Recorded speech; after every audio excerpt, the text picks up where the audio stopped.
예, 안녕하세요. 예, 그래서 실은 오늘 사전 질의를 저희들이 받아서 있는데요. 발표 가운데 많은 부분이 이미 커버가 됐기 때문에 그래도 오늘 이렇게 늦게까지 계시니까 먼저 플로어에서 질문이 있으면 먼저 받겠습니다.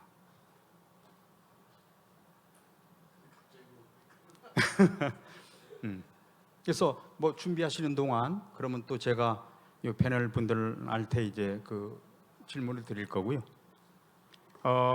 우선 이제 두 분이 발표를 우리가 20분 내에 한다는 게 많은 부분을 우리가 공유를 못 드렸는데 실은 오준호 우리 교수님 지금 CTO도 맡고 있고 창업자이기도 하고 우리는 로봇 소사이어티에서는 이제 휴보의 아버지라고 이제 부르죠. 그러니까 휴머노이드 하면 어떻게 보면 독보적인 국내에서는 독보적인 기술과 또 제품화에 일가견이 있는 분이고 경험도 있고요. 그래서 오준호 교수님한테 하나 여쭤보면 아까는 주로 이제 그동안의 히스토리를 쭉 이제 보여주셨는데 어떻습니까? 지금 기술은 뭐 충분히 있고 앞으로 아까 가격 얘기도 나왔고 그리고 못다한 얘기도 있거든요. 우리 오준호 교수님이 휴머노이드만이 아니라 우리 협동 로봇 가지고 사업도 하고 계신데 우리 제조 현장에 또는 서비스 영역으로 지금 로봇을 활용해서 사업을 하고 계신데 하면서 앞으로 이제 하고 싶은 영역 하나 예를 들어 주시고 또 앞으로 그 분야의 전망은 어떻게 보시는지. 네.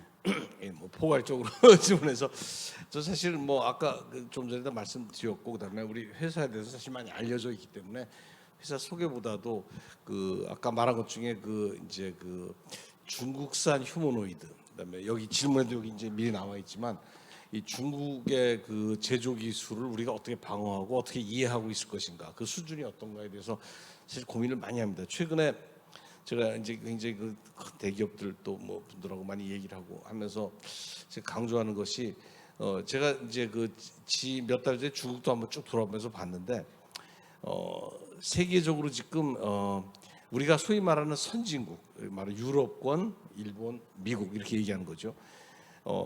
거기는 나름대로의 모든 제조 및 공급 생태계가 이루어져 있습니다.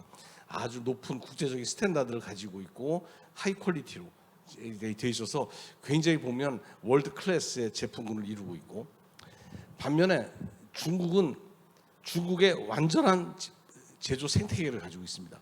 그래서 세계적으로 보면 제조 생태계가 완전히 이원화되어 있는 걸 느껴요.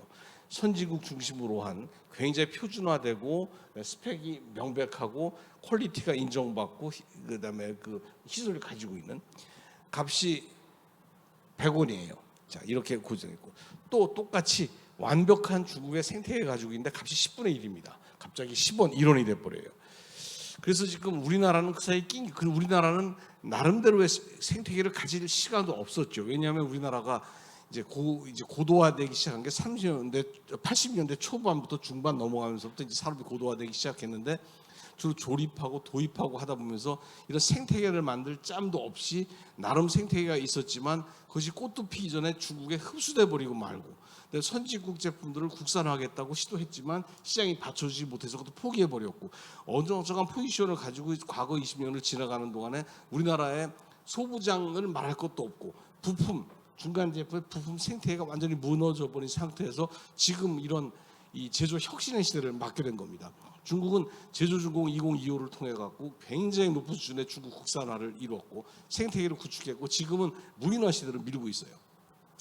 그래서 지금 이걸 어떻게 이해해야 되느냐? 저희가 제조 현장에 있다 보면 굉장히 높은 수준의 퀄리티를 유지하기 위해서 부품을 수급하다 보면 유럽이나 일본제, 독일제를 하다 보면 값이 너무 비싸서 그걸 도입해 갖고 우리가 도저히 수지를 맞출 수가 없고 중국산을 사다 쓰면은 퀄리티가 어슈런스가 안 되고 균질성이 떨어지기 때문에 제품의 품질을 보장 못하고 자칫 잘못하면 메이드 인 차이나 중국제랑 차별성을 가질 수가 없는 거죠.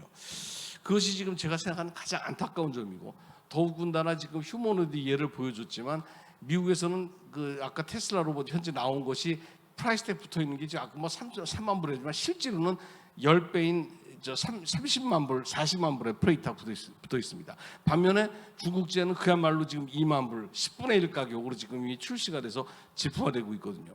우리가 과거에는 중국에 실수하고 폄하하면서 봤지만 여러분 아시다시피 중국제 제품의 퀄리티가 점점 좋아지고 외양상으로 봐서는 거의 짝퉁인지 신품인지 구분을 못할 정도로 지금 놀라운 속도로 따라가고 있고, 중국에 굉장히 많은 그 제조업체들이 막 밀어내기식으로 뭐 정부 지원을 받았네 뭐니 하지만 엄청난 속도로 지금 그 막 혁신을 하면서 따라오고 있는데, 우리 그거를 그냥 뭐 정부 지원을 받았네 뭐 밀어내기라고 폄하하려고 노력하고 있지만 현실은 폄하한다고 해결될 문제가 아니라고 생각해요. 그것이 앞으로 1년, 2년, 3년, 4년 지나면서부터 10개 중에 9개는 도태하더라도 살아남는 한 개 업체는 엄청난 경쟁력을 가질 것이다.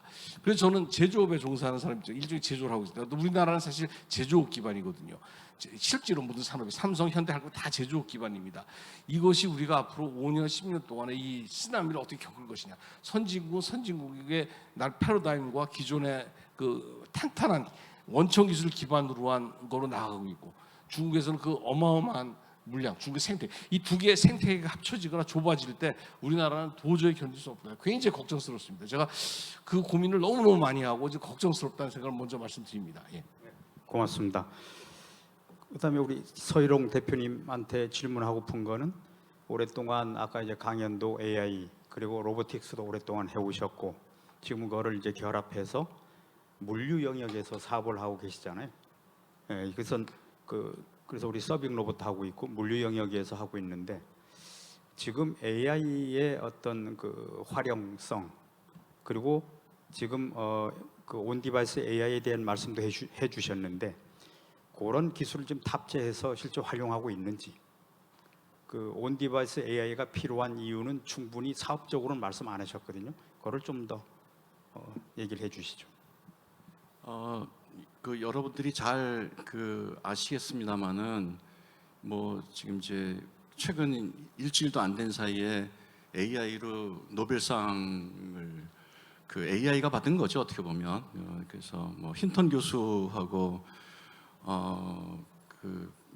또 저 데미스 하스비스 그 구글 그 케미스트리 쪽으로 받았는데, 저는 어떻게 생각하냐면 이제 AI는 대세라고 생각합니다. 근데 이제 그분들이 받은 그 LLM이라고 하는 그 모델들을 보면 뭐 신문에서 언론에서도 굉장히 많이 얘기하니까, 이게 그 하나의 파운데이션 모델을 가지려면 지금 그 하나에 5천만 원짜리 정도 되는 AI 반도체를 몇만 개를 써서 몇 달을 걸려서 학습을 시키는 겁니다. 학습의 스케일이 인터넷에 떠돌아다니는 모든 데이터를 학습시키는 거거든요.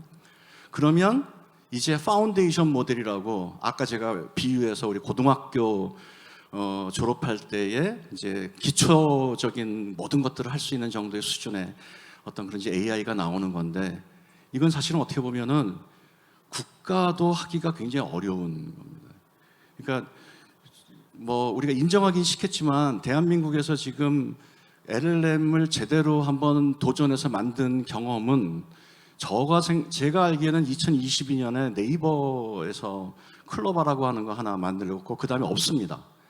지금 우리나라에서 그 소버린 AI에서 국가주도 AI를 만든다고 해가지고 뭐 몇십 개국 우리나라가 뭐 그 개수로 몇위 하는데, 이건 다 어떻게 보면 스몰 LLM이라고 하는 걸 가지고 거기에 우리 그 한글이라고 하는 코리안 랭귀지를 거기다 하고 해서 어떻게 보면 이제 우리나라에 특화시킨 모델이고요.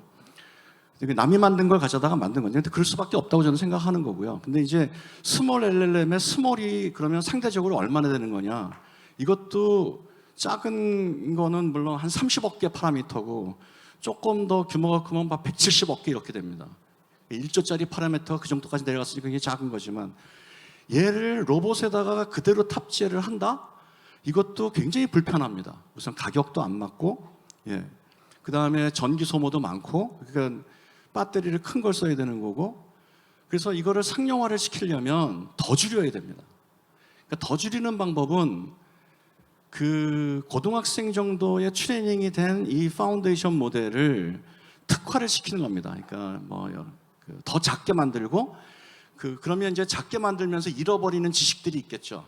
그 잃어버리는 지식들을 지금 우리가 예를 들어서 아까 뭐 그 엘더리 케어 하는데 한다든지 아니면 아까 뭐그 식당에서 주문을 받는 거 한다든지 음식에 대한 질문을 하면 그 음식의 뭐 칼로리라든지 어떤 그런 레시피에 관련된 뭐를 알려준다든지 이런 것들에 대해서 전문화를 시키는 AI를 만들고 그리고 그걸 탑재를 하는데 굉장히 작게 해서 탑재를 하면 그러면 가능성이 있지 않느냐 생각하는 겁니다. 지금 그 식당에서 왔다 갔다 하는 그 식당 서비스 로봇이 사실 손이 없으니까 여러분들 다 경험하셨겠지만 뭐 그 부엌에서 음식 올려주면 해당 테이블에 가고 테이블에 손님들이 그걸 직접 내려서 하는 그런 거잖아요. 근데 사실은 우리 그 사람 종업원은 가서 주문도 받거든요. 그럼 이제 로봇이 가서 주문을 받는다. 아까 제가 비디오에서 그 회진 로봇이라고 하는 개념을 말씀드렸는데 어쨌든 그런 식으로 하려면 반드시 AI가 필요한데 그 AI는 작게 할 수밖에 없다는 겁니다.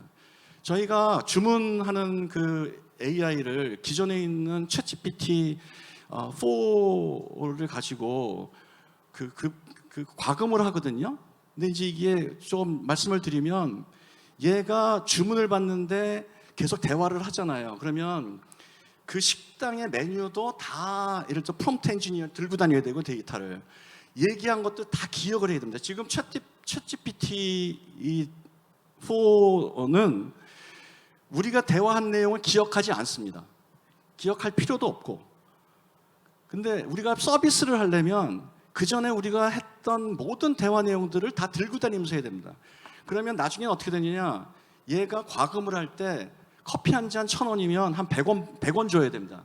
전혀 이건 비즈니스를 할 수가 없는 거기 때문에 반드시 스몰 LLM으로 가야 되는 거고 그거를 하는 데의 솔루션은 지금 현재 커런틀리 어베이러블한 그런 테크놀로지 이외에 아까 얘기했던 어떤 그 새로운 어떤 그런 그 기법들이 거기에 이렇게 그 합해져 가지고 혁신적인 어떤 그런 그 작게 만드는 그런 경량화 기술들이 나와야 된다는 게 제 생각입니다. 그래서 그렇게 되면 굉장히 많은 애플리케이션들이 뭐 가능해질 것 같고요. 근데 그 시기가 굉장히 빨리 올 것 같은 생각이 듭니다. 예, 감사합니다. 예, 이 시점에서 혹시 질문 없으신가요? 아, 예. 마이크.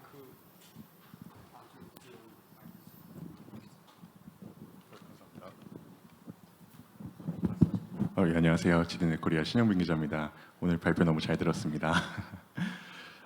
다름이 아니라 이제 오준호 교수님이랑 서희롱 교수님께 질문을 좀 드리고 싶은데요. 이게 안 그래도 서 교수님께서 아까 발표 내용 중에 잠깐 언급을 해주시기도 했지만 이게 10년 전에 두 분이 함께 만나셨던 그 포럼에서 이제 AI 로봇이 이제 500년 후에나 가능할 것이라고 오준호 교수님께서 말씀해 주셨다는 내용이 굉장히 뭔가 안타깝기도 하고 인상적이기도 하고 그랬거든요. 이런 생각이 변함이 없으신지, 그리고 서희롱 교수님은 지금 10년이 지난 후에 왔을 때 지금 보시기에는 어떤 다른 점이 있는지 그런 이야기도 한번 들어보고 싶습니다.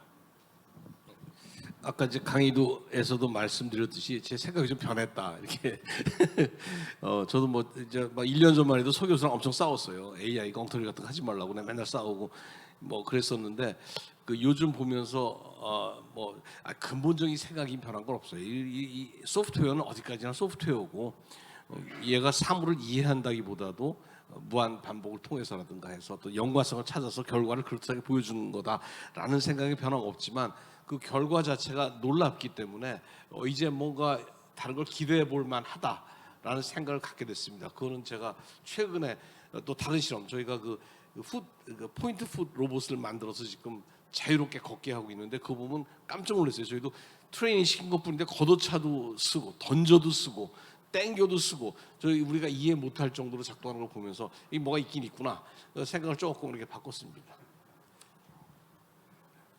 뭐 아까도 말씀드렸다시피 저는 뭐 이제 그쪽 분야로 계속 열심히 그 기술의 변화가 어떻게 되는지 봤는데 뭐 또 말씀드리지만 뭐 AI가 어쨌든 노벨상을 탔잖아요. 근데 지금 있는 그 딥러닝이라고 갖고 있는 AI는 어떻게 보면 이제 뭐라 그러나요? 인식을 하고 뭐 그다음에 그걸 가지고 아까 이제 서프라이즈를 예를 들어서 미니마이즈하기 위해서 뭔가 추론을 하는 건데 근본적으로 내가 왜 이걸 해야지라고 하는 거에 대한 것. 그러니까 사람들은 예를 들어서 내가 어떤 행동을 할 때 내가 이걸 왜 하지? 한편으로 다시 뒤로 물러서 가지고 이걸 하지 않으면 어떤 변화가 일어나지? 그 변화가 나한테 유리한 걸까? 유리하지 않은 걸까? 어떻게 보면 굉장히 좀 형이상학적인 어떤 그런 생각들을 해가면서 하는 건데 그걸 이제 우리가 이제 메타 AI라고 얘기를 합니다. AI 오브 AI입니다. 그래서 아마 이제 그게 딥러닝이 될지 아니면 여기에 뭔가 어나더 AI가 합해질지 모르겠지만 지금 AI가 우리 사람처럼 그런 데로 가는 그게 뭐 바람직한지는 저는 잘 모르겠어요. 근데 어쨌든 갈 거다라는 생각이 드는 거고요. 아마 굉장히 많은 사람들이 그걸 가능하기 위한 노력들을 많이 하지 않을까. 그래서 지금 정도의 AI의 수준이 익스포넨셜하게, 그러니까 기하급수적으로 아마 발전을 해서 우리가 감당하지 못하는 수준까지 빨리 갈 것 같고요. 그게 로봇에 탑재된, 그러니까 경량 AI에도 굉장히 익스포넨셜이 아마 기하급수적으로 아마 개발 속도가 나올 거라고 저는 뭐 생각합니다. 그리고 그런 거에 대한 연구도 아침에 일어나서 컴퓨터 켜서 어떤 연구가 있었지 하면은 감당이 안 되는 거예요. 그게 에브리데이 나옵니다, 지금. 그러니까 엄청나게 많은 젊은 똑똑한 사람들이 전 세계에서 연구하는 거고 그거를 감당할 수 없을 정도가 나오는 거니까 어느 순간에 임계를 도달하는 거죠. 하나가 더 말씀드리면 딥러닝을 써서 LLM이 됐잖아요. 이걸 어떻게 비교하냐 하면 얼음이 물이 되고 물이 공기가 되듯이 상변화가 일어나는 거거든요. 규모가 커지면서 상변화가 일어나는 거거든요, 지금. 이게 기술이 이제 막 투입돼서 상변화가 일어날 수도 있다는 생각이 저는 드는 거고요. 아마 그렇게 갈 거라고 저는 생각합니다. 예. 다른 질문 없습니까? 없으면 저도 사전 질문 받은 게 있어서 간단히 답하면서 마무리하겠습니다. 예, 제가 받은 질문은 첫째는 발표에 답이 됐고요. 우리나라 로봇 산업을 키우려면 어떻게 해야 되냐 제가 다 말씀드렸죠. 나중에 아마 파일은 다 공유되는 거죠. 필요시 모르겠습니다만은 등록하신 분들한테 제공되는 걸로 알고 있고요. 두 번째가 참 이게 어려운 얘기인데요. 이 로봇 기업들이 로봇 자체만 하드웨어만 놓고 보면 중국을 우리가 이길 수가 없거든요. 그래서 중국 제조사하고의 경쟁이나 협력을 어떻게 하는 게 좋냐 했을 때 저는 실은 저희 사업을 하면서 찾아봤었어요. 그러니까 ODM을 해주거나 아니면 우리가 이 설계한 거를 제조해줄 중국 업체를 좀 찾아봤어요. 중국하고 대만에. 근데 공교롭게도 저희의 어떤 구매에 맞는 기업을 찾지를 못했는데요. 그러는 가운데 중국에 있는 제품을 사서 써봤어요. 했더니 이게 문제가 뭐냐면 오준호 대표님도 교수님도 얘기했지만 이게 로봇이라는 게 딱 한 번 만들어지면 끝나는 게 아니라 자꾸 개조를 해야 되거든요. 하다 보면 뭐 센서가 추가될 수도 있고 또 어떤 서비스를 하기 위해서 개조도 돼야 되고 이런 대응력이 안 되는 거예요, 중국은. 그러니까 아무리 값이 싸다 하더라도 그게 한계가 있었고 그래서 저희는 아까 얘기했지만 로봇이 조금 비싸더라도 결국 그걸 가지고 사용자들이 만족하면 되는데 그 만족이라는 게 다양하잖아요. 어떤 가치적인 측면에서 만족도가 있고 또 하나는 어떤 재미 요소도 있고 또 하나는 우리처럼 사업하는 경우에 어떤 예방 차원에서 그 혜택을 주는 경우도 있고 또 정부 차원에서 또 요구하는 부분이 있고 왜냐하면 정부에서는 저희는 이제 복지 차원하고 관련된 거니까 복지 서비스를 위해서 로봇을 활용하는데 이제 어느 수준까지 하면 좋겠다는 그런 기준이 있거든요. 그래서 중국하고는 경쟁은 뭐 할 수밖에 없지만 협력하는 데는 아직까지는 마땅히 협력해도 서로가 윈윈해야 되잖아요. 아직까지는 저희들이 이점을 못 찾았습니다. 그런 부분은 제조 쪽도 어쩜 비슷하지 않을까. 경쟁은 하지만 협력할 부분은 아직까지는 좀 두고 봐야겠다. 그렇다고 우리가 배척하는 건 아니지만 그런 시점에 있습니다. 오늘 질문 있습니까? 예.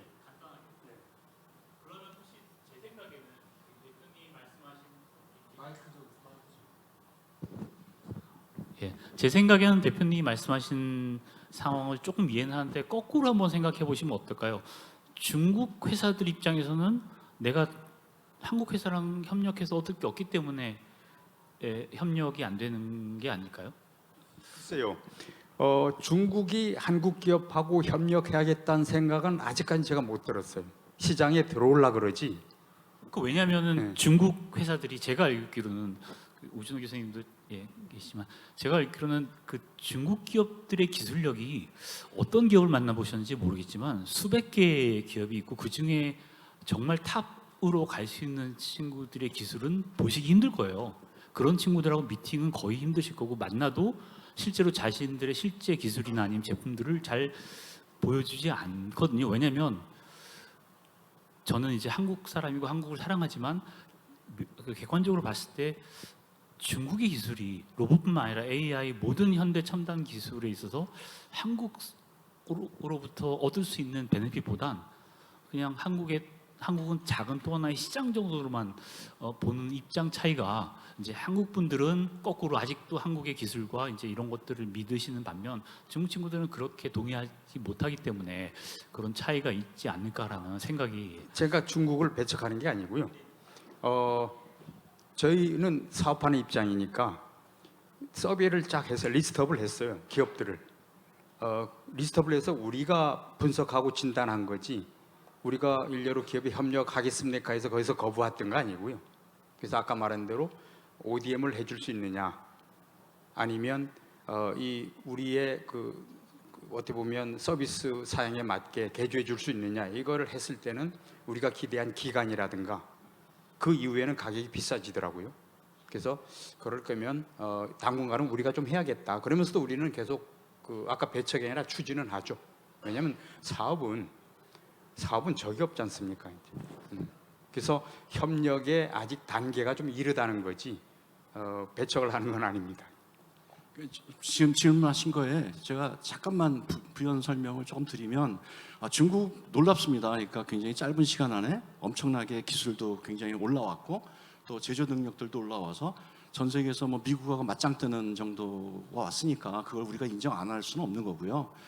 근데 이제 그 국가나 회사나 개인이나 보면 예를 들어서 이제 내재화라고 하는데 내가 마음대로 할 수 있는 것들이 옆에 있어야지 사업도 할 수 있고 뭔가 이렇게 펼칠 수가 있다는 그런 의미에서 이제 어떻게 할 거냐라는 그런 고민을 하게 되는 거고요.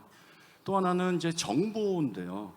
특히 이제 AI 같은 경우에는 이제 그 데이터라고 하는 것이 어떻게 보면 이제 무기가 될 수가 있는 거기 때문에 예를 들어서 중국 거를 우리가 가져다 쓰는 경우에 벌써 이제 우리가 종속될 수 있는 그런 계기가 되는 거고 그 시간이 길어지면 길어질수록 더 심화가 될 수 있는 거죠. 그러니까 어느 정도 만약에 피할 수 없다면 그런 것들이 가격적인 측면이 여러 가지 필요할 수 없다면 그런 거에 대해서 대응을 할 수 있는 어떤 준비들은 굉장히 필요할 거 아니겠는가라는 걸로 아마 제가 보기에는 우리 문 박사님께서 말씀하신 걸로 이해를 합니다. 질문이 갑자기 많아지고 있습니다. 저 맨 뒤에 마이크 좀 전해주시겠어요? 예, 안녕하십니까. 저는 건설 전문 철근업을 하다가 좀 위기를 느껴가지고 로봇을 배우려고 뛰쳐나왔습니다. 그래서 이번에 이제 KG 카이로스 1기를 배웠고요. 제가 느낀 거는 이어서 그 중국 그 교육 자재라든지 이런 기본적인 하드웨어 쪽이 중국 업체들이 지금 거의 꽉 잡고 있더라고요.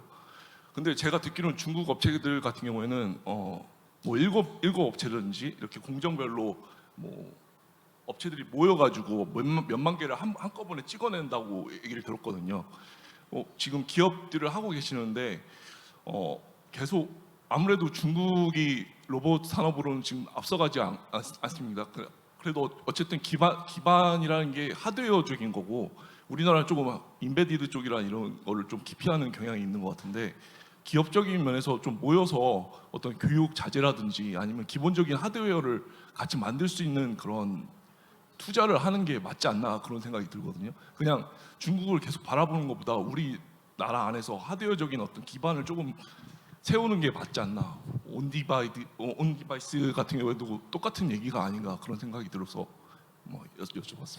그 아까 제가 말씀드렸듯이 지금 우리나라에서 그게 참 어려운 것이 그걸 하려면 생태계가 갖춰져야 돼. 생태계가 다 분업화할 수 있는 생태계가 갖춰져야 되는데 중국은 그게 심천만 해도 완전한 생태계가 이루어져 있습니다. 심천 지구에서 디자인부터 제작, 설계에서 모든 부품까지 한 손에 구할 수 있고 뭐 지금 저 서희룡 박사님이 얘기했지만 내가 컨트롤할 수 있는 게 생태계가 있어서 가능한데 우리나라 안타까운 게 그 생태계가 무너져 있어요. 그러니까 누구나 하려고 그러면 다 중국에서 들여오는 제품이다 보니까 그게 구성을 하려고 해도 구성할 팀이 없고 제가 그래서 두려워하는 건 그런 팀을 육성하고 많이 중소기업 하시는 분들이 자기가 할 수 있는 고유의 영역을 개척해 나가야 그게 이루어지지 똑같은 사람끼리 모여서 뭐 10사람이 으쌰으쌰해서 만들어 봐야 나중에 그야말로 그냥 돈 쉐어하고 끊어버리는 그런 경우가 너무 많은 것 같아서 안타깝고 그래서 결국은 뭐 아까 저 서 박사님도 얘기했지만 기술 내재화, 우리 기술 내재화를 통해서 우리가 제조를 중국에 맡기더라도 내 기술이 완전히 습득한 상황 속에서 맡기고 주도권을 가지고 오고 필요하면 우리가 언제든지 뺏어올 수 있는 정도의 기반을 가지고 있어야지 그냥 OEM으로 맡기고 ODM으로 맡기고 나면 그야말로 우리 껍데기밖에 남는 것도 아무것도 없어요. 어떻게 뭐 그리고 그렇다고 애플처럼 우리가 브랜드를 가지고 전체를 휘어잡을 수 있는 그런 아직 역량이 안 되거든요. 우리나라 자체가. 그러니까 그게 참 걱정스럽고 해서 우리는 새로운 각오로 우리가 그런 그 기술 모든 내재화 중국에 맡기는 한이 있더라도 기본적으로 내재화 내가 모든 핸들링할 수 있는 이런 우위를 점하고 있어야 된다. 그걸 제가 그 대안으로 말씀드렸던 게 바로 그런 포인트입니다. 그래서 상당히 저 중국 업체를 절대 폄하하면 안 되고 굉장히 놀라운 속도로 특히 예를 들면 핸드폰 같은 거 봐도 화웨이 제품이 삼성을 능가하는 게 나오는 게 있거든요 이미. 그러니까 그걸 OEM으로 만들어봐야 뭐 화웨이나 뭐 경쟁밖에 못하니까 결국 그게 될 수밖에 없죠. 예. 자, 우리 저 시간 관계상 많은 분들이 계시니까 혹시 꼭 해야 되는 거면 마지막 질문으로. 예, 마지막 질문으로 해서 마치겠습니다. 네네. 죄송합니다. 제가 갑자기 질문을 드려서 근데 저는 이런 생각을 제가 하는데 여기 계시는 분들은 어쨌든 현재 우리나라 로봇과 AI를 이끌어 가시는 리더이시고 어쨌든 우리나라 산업에 영향을 끼치실 분들이라고 믿기 때문에 제가 감히 한 말씀 드리면 제 경험으로는 그 기술 개발이나 이런 거에 있어서 어떻게 접근했냐도 되게 중요하다고 생각합니다. 근데 지금 오 대표님 말씀하신 여러분들이 말씀하셨듯이 중국은 이미 기술이 상당히 앞서가 있고요. 그다음에 가장 중요한 데이터 AI든 로봇이든 실행을 통해서 그 경험을 쌓아서 계속 디벨롭해야 되는 기술로 이해하는데요. 그런 측면에서 지금 우리가 마치 퍼스트 무버처럼 리더십을 가지고 끌고 나가려고 계속 중국을 보고 시장을 보고 있지 않나. 거꾸로 예전에 삼성이 반도체 처음 시작했을 때 팔로우의 그 접근 방식을 통해서 따라잡았듯이 그것 자체도 사실은 저는 그 시장 규모와 데이터와 이런 그 자본을 생각했을 때 어렵다고 보는데 우리만의 장점이 있으니까 거꾸로 지금은 우리가 로봇 산업이나 AI 산업에 있어서는 팔로우의 입장에서 접근을 해보면 어떨까라는 생각이 들어서 그런 부분도 한번 좀 고민해 주셨으면 감사하겠다는 말씀 들어서 제가 말씀드렸습니다. 외람되지만 제가 네, 간단히 하고 제가 발표한 거랑 연계성이 있어서 로봇 자체만 보면 맞습니다. 근데 제가 말씀드렸잖아요. 우리가 로봇을 가지고 어떤 기술을 융합해서 서비스하는 게 중요하잖아요.